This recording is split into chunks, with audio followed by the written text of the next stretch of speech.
بسم اللہ الرحمن الرحیم۔ السلام علیکم۔ اب اب اس تفسیر میں ہم دیگر تفاسیر سے سورہ العراف کی تفسیر کو دیکھتے ہیں۔ سب سے پہلے ہم تفسیر ابن کثیر دیکھتے ہیں۔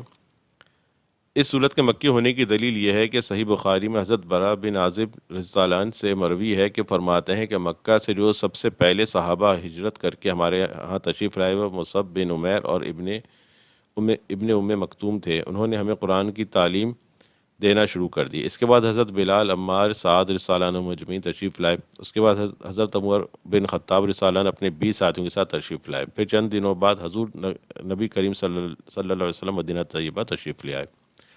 میں نے اہل مدینہ کو کسی چیز پر اتنا خوش ہوتے ہوئے نہیں دیکھا جتنا وہ آپ صلی اللہ علیہ وسلم کی تشریف آوری پر خوش ہوئے، حتیٰ کہ چھوٹے چھوٹے بچے اور بچیاں بھی پکار رہے تھے کہ رسول اللہ صلی اللہ علیہ وسلم تشریف لے آئے۔ میں آپ کی جلوہ گری سے پہلے ہی سورہ اعلیٰ اور اس جیسی صورتیں یاد کر لی تھیں۔ صحیحین میں ہے کہ رسول اللہ صلی اللہ علیہ وسلم نے حضرت معاذ رضی اللہ عنہ سے فرمایا، تم نماز میں سبح اسم ربک الاعلیٰ والشمس والضحیٰ واللیل اذا یغشی کیوں نہیں پڑھتے؟ حضرت نعمان بن بشیر رضی اللہ عنہ فرماتے ہیں کہ رسول اللہ صلی اللہ علیہ وسلم نے نماز عیدین میں سبح اسم ربک الاعلیٰ اور هل اتاک حدیث الغاشیہ تلاوت فرمایا کرتے تھے، اور کبھی جمعے کے دن عید آ جاتی تو جمعے کی نماز میں بھی یہی صورتیں تلاوت فرماتے۔ حضرت عائشہ صدیقہ رضی اللہ عنہ سے مروی ہے کہ رسول اللہ صلی اللہ علیہ وسلم وتر کی نماز میں سبح اسم ربک الاعلیٰ، قل یا ایھا الکافرون، قل ھو اللہ احد تلاوت فرمایا کرتے تھے۔ ایک روایت میں ان صورتوں کے ساتھ معوذتین، قل اعوذ برب الفلق اور قل اعوذ برب الناس کا بھی ذکر ہے۔ یہ حدیث کئی ایک صحابہ کرام سے مروی ہے۔ اللہ تعالیٰ نے اپنی تمام مخلوق کو پیدا فرمایا اور اسے بہترین شکل و صورت سے نوازا فرمایا، اور جس نے ہر چیز کا اندازہ مقرر کیا اور پھر اسے راہ دکھائی۔ مجاہد رحمۃ اللہ فرماتے ہیں کہ انسان کو سعادت اور شقاوت کی راہ دکھائی اور حیوانوں کو ان کی چراگاہیں دکھائیں۔ ایک دوسرے مقام پر ارشاد فرمایا، ہمارا رب وہ ہے جس نے عطا کی ہر چیز کو موزوں صورت، پھر اسے ہدایت دی۔ اللہ تعالیٰ نے ہر چیز کا اندازہ مقرر فرمایا، پھر اپنی مخلوق کی اس کی طرف رہنمائی فرمائی۔ جیسے کہ صحیح مسلم میں حضرت عبداللہ بن عمر سے مروی ہے کہ رسول اللہ صلی اللہ علیہ وسلم نے ارشاد فرمایا، اللہ تعالیٰ نے زمین و آسمان کی تخلیق سے 50,000 سال قبل تمام مخلوق کی تقدیروں کو لکھ دیا۔ اس وقت اس کا عرش پانی پر تھا۔ فرمایا، اور جس نے زمین سے چارہ نکالا، زمین سے تمام اقسام کی نباتات اور فصلوں کو پیدا کیا، فرمایا پھر اسے سیاہی مائل کوڑا بنا دیا۔ حضرت عبداللہ بن عباس رضی اللہ عنہ فرماتے ہیں کہ پھر اس کو خشک کر کے اس کے رنگ کو تبدیل کر دیا۔ عربی لغت کے بعض ماہرین کا خیال ہے کہ یہاں کلام میں تقدیم و تاخیر، اصل کلام اس طرح تھی، وہی ذات ہے جس نے سبزی سیاہی مائل گھاس پیدا کی، پھر اس کے بعد اس کو خشک کر دیا۔ یہ قول ذکر کرنے کے بعد ابن جریر رحمۃ اللہ فرماتے ہیں، اگرچہ اس معنی کا احتمال ہے لیکن مفسرین کے اقوال کے برعکس ہے۔ فرمایا، ہم خود آپ کو پڑھائیں گے، پس آپ اسے نہ بھولیں گے۔ یہاں اللہ تعالیٰ نے یہ خبر دی ہے اور اپنے پیارے محبوب صلی اللہ علیہ وسلم کو یہ سے وعدہ فرمایا کہ انہیں ایسی قرأت کرائیں گے جو انہیں کبھی نہیں بھولے گی، بجز اس کے کہ جو اللہ چاہے۔ حضرت قتادہ رضی اللہ عنہ فرماتے ہیں کہ رسول اللہ صلی اللہ علیہ وسلم کوئی چیز نہیں بھولتے تھے سوائے اس کے جو اللہ چاہے۔ اس صورت میں استثناء نسخ کے معنی میں ہوگا، یعنی کہ ہم آپ کو جو پڑھائیں گے آپ اس کو نہ بھولیں گے سوائے اس کے کہ جسے اللہ تعالیٰ منسوخ کرنا چاہے، اس طرح کرنے کی میں آپ پر کوئی حرج نہیں۔ فرمایا، بے شک وہ جانتا ہے ظاہر کو اور جو چھپی ہوئی ہے، اس سے اللہ تعالیٰ اپنے بندوں کے ظاہر و مخفی اقوال و افعال کو جانتا ہے، اس پر کوئی چیز مخفی نہیں، اور ہم سہل بنا دیں گے آپ کے لیے اس آسان شریعت پر عمل۔ ہم آپ کے لیے بھلائی کے اقوال افعال آسان کر دیں گے، اور آپ پر ایسی شریعت نازل فرمائیں گے جو انتہائی آسان اور سیدھی ہوگی، اس میں کسی قسم کی کجید، حرج، تنگی اور تکلیف نہ ہوگی۔ فرمایا، آپ نصیحت فرماتے رہا کریں اگر نصیحت فائدہ مند ہو، جس جگہ نصیحت کرنا فائدہ دے وہاں نصیحت کریں۔ اشاعت علم میں ہمیں اس آیت کریمہ کو ملوث خاطر رکھنا چاہیے اور نااہل لوگوں کو علم سکھانے کر علم ضائع نہیں کرنا چاہیے، کہ جیسا کہ حضرت علی رضی اللہ عنہ کا ارشاد ہے کہ اگر تم کسی قوم کو ایسی بات بتاؤ گے جو ان کی عقل سے بالاتر ہوگی تو تمہاری یہ بات فتنے کا باعث ہوگی، بس لوگوں کے ساتھ ایسی گفتگو کریں جو ان کی سمجھ میں آ جائے۔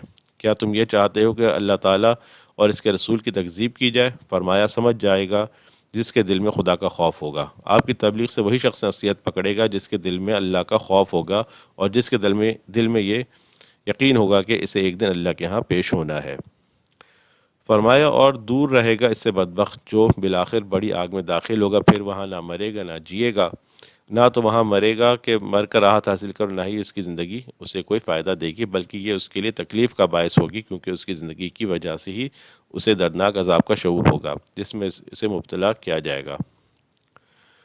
حضرت ابو سعید خدری رضی اللہ عنہ سے مروی ہے کہ رسول اللہ صلی اللہ علیہ وسلم نے فرمایا کہ وہ اہل جہنم جو ہمیشہ کے لیے جہنم میں رہیں گے، نہ تو ان کو موت آئے گی، نہ ہی انہیں مفید زندگی عطا ہوگی، لیکن اللہ تعالیٰ جن پر اپنی رحمت فرمائے گا انہیں نارے جہنم میں موت دے دے گا، اور پھر ان کی سفارشی وہاں جائیں گے اور وہ انہیں وہاں سے چھڑا کر لے آئیں گے، پھر انہیں نہر حیات میں ڈال دیا جائے گا۔ جب ان پر جنت کی نہر کا پانی پڑے گا تو وہ اس طرح زندہ ہوں گے جس طرح سیلاب کے پانی میں دانہ اگتا ہے۔ فرمایا کیا تم دیکھتے نہیں ہو کہ درخت پہلے سرسبز ہوتا ہے، پھر اس کے پتے پیلے رنگ کے ہو جاتے ہیں اور پھر سرسبز ہو جاتا ہے۔ آپ کی گفتگو سن کر صحابہ کرام کہنے لگے ایسا معلوم ہوتا ہے کہ نبی کریم صلی اللہ علیہ وسلم نے زندگی کا کچھ حصہ جنگل اور صحرا میں گزارا ہے۔ یہ حدیث تھوڑے سے الفاظ کے اختلاف کے ساتھ امام احمد بن حنبل اور امام مسلم رحمۃ اللہ نے بھی روایت کی ہے۔ اللہ تعالی نے جہنم کے بارے میں مختلف مقامات پر فرمایا، وہ پکاریں گے اے مالک بہتر ہے کہ تمہارا رب ہمارا خاتمہ ہی کر ڈالے، وہ جواب دے گا تمہیں تو یہاں ہمیشہ جلتے رہنا ہے، نہ ان کی قضا آئے گی کہ وہ مر جائے، نہ ہلکا کیا جائے گا ان سے دوزخ کا عذاب۔ بے شک اس نے فلاح پائی جس نے اپنے آپ کو پاک کیا، بے شک اس نے فلاح اور کامرانی حاصل کی جس نے اپنے آپ کو اخلاق رذیلہ سے پاک کیا۔ رسول اللہ صلی اللہ علیہ وسلم پر نازل شدہ احکام کی پیروی کی، فرمایا اور اپنے رب کے نام کا ذکر کرتا رہا اور نماز پڑھتا رہا، جس نے اپنے پروردگار کی رضا و خوشنودی اس کے حکم کے سامنے سر تسلیم خم کرتے ہوئے نمازوں کو ان کے اوقات میں ادا کیا۔ حضرت جابر بن عبداللہ رضی اللہ عنہ سے روایت ہے کہ رسول اللہ صلی اللہ علیہ وسلم نے ارشاد فرمایا، بلا شبہ اس نے فلاح پائی جس نے یہ گواہی دی کہ اللہ کے سوا کوئی معبود نہیں، بتوں کو چھوڑ دیا اور یہ گواہی دی کہ میں اللہ کا رسول ہوں۔ صلی اللہ سے مراد یہ کہ اس نے ان 5 نمازوں کی پابندی اور اہتمام سے ادا کیا۔ حضرت عبداللہ بن عباس رضی اللہ عنہ سے بھی یہی مروی کی، اس سے مراد 5 نمازیں ہیں۔ عبداللہ بن جریر رضی اللہ عنہ نے بھی اسی کو اختیار کیا۔ ابو خلدہ رحمۃ اللہ فرماتے ہیں کہ میں ابو العالیہ رحمۃ اللہ کی خدمت میں حاضر ہوا، انہوں نے فرمایا کہ کل جب تم عید کی نماز پڑھنے جاؤ تو مجھے ملتے ہوئے جانا۔ جب میں آپ کی خدمت میں حاضر ہوا تو فرمایا کیا تم نے کچھ کھایا ہے؟ میں نے عرض کی ہاں۔ پھر پوچھا کیا تم نے غسل کیا تھا؟ میں نے عرض کی ہاں۔ فرمایا مجھے پہلے صدقہ فطر کے بارے میں بتاؤ۔ انہوں نے عرض کی کہ صدقہ فطر ادا کر دیا ہے۔ فرمانے لگے میں نے تمہیں اسی لیے بلایا تھا۔ آپ نے یہ آیت کریمہ تلاوت فرمائی، اہل مدینہ صدقہ فطر اور مسافروں کو پانی پلانے کے عمل کو بہت افضل جانتے تھے۔ امیر المومنین حضرت عمر بن عبدالعزیز رضی اللہ عنہ کو صدقہ فطر ادا کرنے کا حکم فرماتے تھے اور یہی آیت تلاوت کرتے تھے۔ فرمایا البتہ تم لوگ دنیاوی زندگی کو ترجیح دیتے ہو، دنیاوی زندگی کو آخرت کے مقابلے مقدم رکھتے ہو، حالانکہ اخروی زندگی کو مقدم کرنے میں ہی تمہاری دنیاوی اور اخروی بھلائی ہے۔ فرمایا حالانکہ آخرت کہیں بہتر ہے اس سے اور باقی رہنے والی ہے۔ دار آخرت میں اللہ تعالیٰ کا عطا کردہ ثواب دنیاوی زندگی سے بہتر ہے اور باقی رہنے والا ہے۔ حضرت عائشہ صدیقہ رضی اللہ عنہ سے مروی ہے کہ رسول اللہ صلی اللہ علیہ وسلم نے ارشاد فرمایا، یہ دنیا اس کا گھر ہے جس کا آخرت میں گھر نہ ہو، اور یہ اس کا مال ہے جس کا آخرت میں مال نہ ہو، اور اس دنیا کو ذخیرہ کرنے میں وہی مشغول ہوتا ہے جو بے عقل ہو۔ سقفی رحمۃ اللہ فرماتے ہیں کہ میں حضرت ابن مسعود رضی اللہ عنہ کے پاس یہ صورت پڑھ رہا تھا، جب وہ اس آیت کریمہ پر پہنچے تو آپ نے اس قرأت کو ترک کر دیا اور اپنے شاگردوں سے متوجہ ہو کر فرمانے لگے کیا ہم نے دنیا کو آخرت پر ترجیح دی ہے؟ وہ یہ سن کر خاموش رہے۔ آپ نے فرمایا ہاں، ہم نے دنیا کو ترجیح دی ہے کیونکہ ہم نے اس دنیا کے زیب و زینت، طعام و شراب اور عورتوں کو دیکھا ہے، اور آخرت ہم سے پوشیدہ ہے، اس لیے ہم نے اس دنیا کو اختیار کر لیا اور آخرت کو ترک کر دیا ہے۔ یہ آپ نے یا تو انکساراً فرمایا یا آپ نے ان لوگوں کے بارے میں خبر دی ہے کہ جو حقیقتاً اس میں غرق ہو چکے ہیں۔ حضرت ابو موسیٰ اشعری رضی اللہ عنہ فرماتے ہیں کہ رسول اللہ صلی اللہ علیہ وسلم نے ارشاد فرمایا، جس نے اپنی دنیا سے محبت کی اس نے اپنی آخرت کو نقصان پہنچایا، اور جس نے اپنی آخرت سے محبت کی اس نے اپنی دنیا کو نقصان پہنچایا، بس تم باقی کو فانی پر ترجیح دو۔ فرمایا یقیناً یہ سب کچھ اگلے صحیفوں میں لکھا ہوا ہے، یعنی ابراہیم اور موسیٰ علیہ السلام کے صحیفوں میں۔ حضرت عبداللہ بن عباس رضی اللہ عنہ فرماتے ہیں کہ جب یہ آیت نازل ہوئی تو رسول اللہ صلی اللہ علیہ وسلم نے ارشاد فرمایا، یہ سب کچھ ابراہیم اور موسیٰ علیہ السلام کے صحائف میں بھی تھا۔ حضرت ابن عباس رضی اللہ عنہ سے مروی ہے کہ جب سبح اسم ربک الاعلی نازل ہوئی تو فرمایا کہ یہ سب ابراہیم اور موسیٰ علیہ السلام کے صحائف میں بھی موجود تھا، اور جب یہ آیت و ابراہیم الذی وفا نازل ہوئی تو فرمایا ابراہیم علیہ السلام نے وفا کی۔ اس سے مراد یہ ہے کہ سورت کی یہ آیت سورہ نجم کی ان آیات ام لم ینبئ بما فی صحف موسیٰ و ابراہیم کی مثل ہیں۔ ابو العالیہ رحمۃ اللہ فرماتے ہیں اس کا معنی یہ ہے کہ اس صورت کا بیان پہلے صحائف میں موجود ہے۔ ابن جریر مطالعہ فرماتے ہیں سے مراد یہ ہے کہ قد افلح من تزکا والآخرۃ خیر و ابقا پہلے صحائف میں موجود ہے۔ ابن جریر مطالعہ فرماتے کا قول کا اختیار کردہ قول ہی حسن اور قوی ہے۔ اب ہم تفسیر قرطبی دیکھتے ہیں۔ جعفر بن محمد نے اپنے باپ سے اور وہ اپنے دادا سے روایت نقل کرتے ہیں کہ اللہ تعالیٰ کا ایک فرشتہ ہے جس کو حزقیائیل کہتے ہیں، اس کے 18,000 پر ہیں، ایک پر سے دوسرے پر کے درمیان 500 سال کی مسافت ہے۔ اس کے دل میں خیال آیا کیا تو طاقت رکھتا ہے کہ تمام عرش کو دیکھے؟ تو اللہ تعالیٰ نے اتنے ہی پروں کا اضافہ کیا، اس کے 36,000 پر ہو گئے۔ ایک پر سے دوسرے پر کے درمیان 500 سال کی مسافت ہے۔ پھر اللہ تعالیٰ نے اس کی طرف وحی کی، اے فرشتے تو اڑ۔ وہ 20,000 سال تک اڑتا رہا تو وہ عرش کے پائیوں میں سے ایک پائے تک نہ پہنچ سکا۔ پھر اللہ تعالیٰ نے اس کے پروں پر اور قوت میں اضافہ کر دیا اور اسے حکم دیا کہ وہ اڑے۔ 30,000 سال تک مزید اڑتا رہا تو بھی نہ پہنچ سکا۔ اللہ تعالیٰ نے اس کی طرف وحی کی، اے فرشتے اگر تو اپنی قوت اور پروں کے ساتھ سور پھونکنے تک اڑتا رہے تب بھی میرے عرش کے پائے تک نہ پہنچ سکے۔ فرشتے نے کہا سبحان رب العالی، تو اللہ تعالیٰ نے اس آیت کو نازل فرمایا۔ نبی کریم صلی اللہ علیہ وسلم نے ارشاد فرمایا کہ تم اسے اپنے سجدہ میں رکھ لو۔ ابو بکر اور انباری نے محمد بن شہریار سے روایت نقل کی کہ حضرت علی شیر خدا نے نماز میں سورت کو پڑھا تو کہا سبحان رب العالی۔ جب نماز ختم ہوئی تو ان سے عرض کی گئی اے امیر المومنین کیا آپ قرآن میں اضافہ کرتے ہیں؟ پوچھا وہ کیا؟ لوگوں نے کہا سبحان رب العالی۔ فرمایا تمہیں ایک چیز کا حکم دیا گیا ہے بس میں نے وہ کہا ہے۔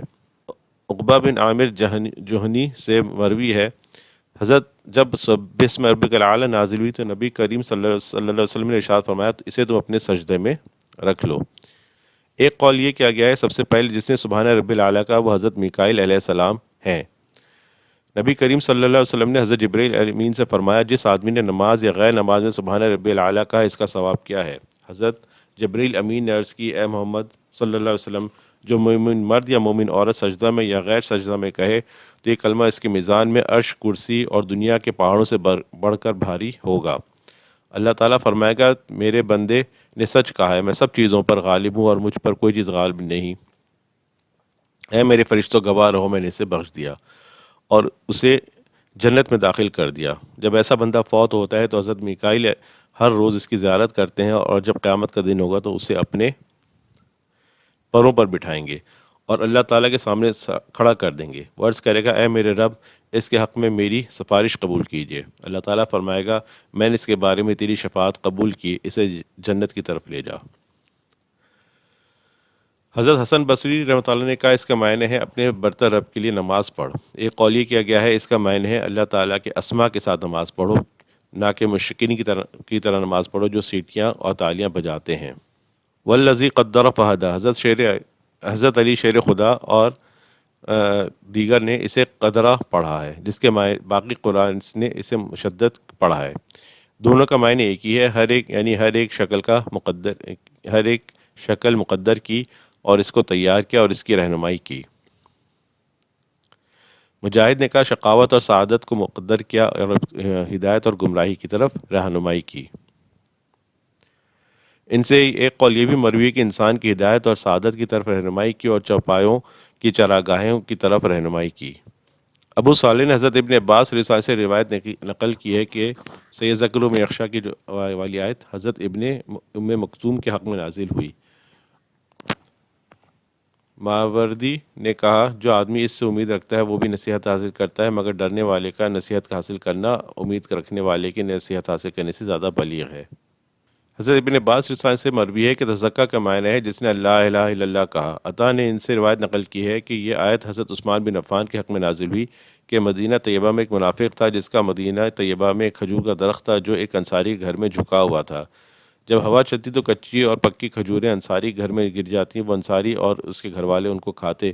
منافق نے اس انصاری سے جھگڑا کیا، اس صحابی نے رسول اللہ صلی اللہ علیہ وسلم کی بارگاہ میں شکایت کی۔ رسول اللہ صلی اللہ علیہ وسلم نے اس منافق کو بلا بھیجا اور جبکہ اس کا نفاق ظاہر نہ تھا فرمایا تیرے انصاری بھائی نے ذکر کیا ہے کہ تیری کچی اور پکی کھجوریں اس کے گھر میں گرتی ہیں جنہیں وہ اور اس کے گھر والے کھاتے ہیں، کیا تو یہ پسند کرتا ہے کہ میں اس کھجور کے بدلے میں جنت میں تجھے کھجور کا درخت دے دوں؟ اس منافق نے کہا میں موجودہ مال کا مؤخر مال کے بدلے میں بیچ دوں، ایسا میں ہرگز نہ کروں گا۔ علماء نے ذکر کیا کہ حضرت عثمان غنی رضی اللہ عنہ نے اسے کھجور کے بدلے کھجوروں کا ایک باغ عطا فرمایا تو آپ کے بارے میں یہ آیت نازل ہوئی، اور منافق کے بارے میں وَيَتَجَنَّبُهَا الْأَشْقَى نازل ہوئی۔ ضحاک نے ذکر کیا کہ آیت حضرت ابو بکر صدیق رضی اللہ عنہ کے بارے میں نازل ہوئی۔ ہم نے سورہ بقرہ میں صدقہ فطر کی بحث مکمل کر دی ہے۔ یہ بات پہلے گزر چکی ہے۔ جمہور علماء کے نزدیک یہ صورت مکی ہے۔ مکہ مکرمہ میں نہ عید تھی نہ صدقہ فطر۔ اب ہم اس سورہ العلیٰ کی تفسیر کی تھوڑی سی سمری کرتے ہیں۔ تو ظاہر سی اس میں سب سے پہلے اللہ تعالیٰ نے ہمیں حکم دیا کہ ہم اللہ تعالیٰ کی عبادت کریں، اور اللہ تعالیٰ کی عبادت کا طریقہ یہ ہے کہ اللہ تعالیٰ کی زیادہ سے زیادہ تسبیح بیان کریں، اور پھر ہمیں یہ بتایا گیا ہے کہ جو کچھ اس دنیا میں موجود ہے وہ انسان کے فائدے کے لیے، لیکن ایک محدود وقت کے لیے، اور یہ سب کچھ جو کچھ بھی اس دنیا میں فانی ہے، ہمیشہ رہنے والا نہیں۔ تو گویا اس دنیا کا جو فائدہ ہے وہ وقتی ہے، اور اس کے بعد اس کا وہ ختم ہو جائے گا۔ پھر نبی صلی اللہ علیہ وسلم کو جو یہ فرمایا کہ آپ اس کو بھولیں گے نہیں، اس سے انسان، ہم لوگوں کو یہ ہدایت دی گئی ہے، ہمیں یہ بتایا گیا ہے کہ یہ جو احکامات ہیں یہ ان میں ایسا کوئی نعوذ باللہ کوئی امکان نہیں کہ یہ قرآن کی آیت میں کوئی نبی صلی اللہ علیہ وسلم سے کسی قسم کی نعوذ باللہ کسی قسم کی بھول چوک ہو گئی ہو، یعنی کہ یہ اللہ تعالیٰ نے نہ صرف نازل فرمائی ہے بلکہ نبی صلی اللہ علیہ وسلم کے حافظے میں ان کو ایسے محفوظ کیا کہ اس میں کسی قسم کی کوئی جو نزول تھا اور جو نبی صلی اللہ علیہ وسلم بیان کیا اس میں کوئی فرق نہ بنے پائے۔ اور ظاہر سی بات ہے دیگر آیات سے ہمیں یہ پتہ چلتا ہے اور حدیث سے پتہ چلتا ہے کہ تا قیامت تک یہ قرآن محفوظ بھی ہے اور اس میں کسی قسم کا رد و بدل نہیں ہو سکتا۔ پھر یہ بھی بتایا کہ جو اللہ تعالیٰ نے یہ شریعت جو ہے وہ آسان کر دی ہے، اور اگر انسان اللہ تعالیٰ کی عبادت کرے تو اس کے لیے اس پہ عمل کرنا بھی آسان کر دیا ہے۔ اور یہ جو نصیحت ہے یہ جو اس کو لوگوں کے لیے اس میں نفع ہے، فائدہ ہے، لیکن اس سے فائدہ کون اٹھائے گا؟ اس سے فائدہ وہی اٹھائے گا جو کہ اللہ تعالیٰ سے ڈرنے والا ہوگا۔ جو سخت دل ہوگا، جو بدبخت ہوگا، وہ اس سے نصیحت حاصل نہیں کرے گا اور نتیجتاً وہ آگ میں جا پڑے گا، آگ میں گر جائے گا۔ اور ایک ایسی آگ ہوگی جو دوزخ کی آگ ہوگی، جس میں نہ انسان کے لیے زندگی ہوگی نہ موت ہوگی، یعنی کہ وہ ہمیشہ رہے گا، نہ اس میں وہ ختم نہ ہوگی، موت تو آئے گی نہیں تو اس سے ختم نہیں ہو سکے گا، اور جو زندگی ہوگی وہ بھی کوئی صحیح زندگی نہیں ہوگی جیسے کہ نارمل زندگی ہوتی ہے، کیونکہ آگ میں جلتے رہنا کوئی زندگی تو نہیں ہے۔ اور جو انسان نصیحت حاصل کر لے گا وہ تزکیہ حاصل کر لے گا اور وہ فلاح پا جائے گا۔ اور پھر دوبارہ اس بات کو بتایا کہ وَذَكَرَ اسْمَ رَبِّهِ فَصَلَّى، کہ اللہ تعالیٰ کا نام لو، ذکر کرو اور نماز پڑھو، یعنی کہ انسان کی فلاح اسی میں ہے کہ، اور تزکیہ اسی میں ہے کہ انسان اللہ تعالیٰ کا ذکر کرتا رہے اور نماز پڑھتا رہے۔ لیکن اس ساتھ میں بھی بتایا کہ تمہارے اندر جو ہے وہ دنیا کی محبت بہت زیادہ ہے، تو اور تم جو ہے وہ دنیا بڑھانا چاہتے ہو، دنیا حاصل کرنا چاہتے ہو، حالانکہ جو آخرت ہے وہی ہمیشہ رہنے والی ہے اور وہ بہتر ہے۔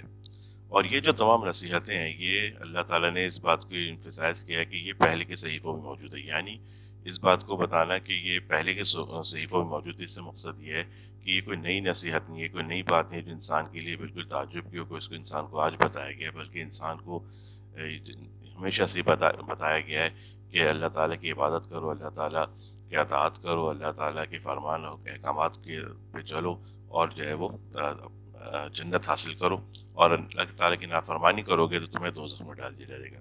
تو یہ تمام نصیحتیں انسان کو تواتر کے ساتھ کرتی کی جاتی رہی ہیں، اور انسان کو اس کو آگے بھی تواتر کے ساتھ اس کی نصیحت کی جاتی رہے گی قرآن کی شکل میں۔